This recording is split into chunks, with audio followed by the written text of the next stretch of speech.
शान मसूद की शादी, सरफराज ने कौन सा वादा पूरा किया? सरफराज ने आवाज का जादू भी जगाया, गायकी के चर्चे। पाकिस्तानी बैटर शान मसूद अपनी दुल्हन पेशावर से कराची ले आए। वलीमे से कबल कव्वाली नाइट का एहतमाम किया गया। कव्वाली नाइट के लिए शान मसूद ने सफेद कुर्ते पजामे के साथ स्याह रंग की वास कोट का इंतखाब किया, जबकि नीशे खान ने गहरे सुर्ख और सुनहरी रंग के इम्तिजाज का लिबास से बेतन किया।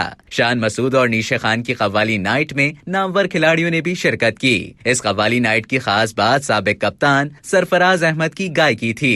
नात ख्वानी के लिए मशहूर सरफराज ने यहाँ भी मायूस नहीं किया और मारूफ भारतीय गीत मुबारक हो तुमको ये शादी तुम्हारी गाकर खूब रंग जमाया।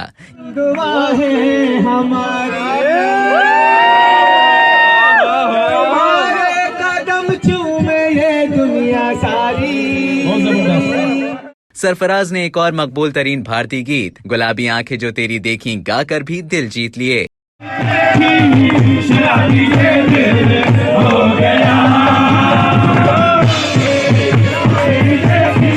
अब तक के लिए इतना ही। मजीद खबरों और न्यूज अपडेट्स के लिए टेलीजंग के YouTube चैनल को सब्सक्राइब करें और Facebook के पेज को लाइक करना ना भूलें।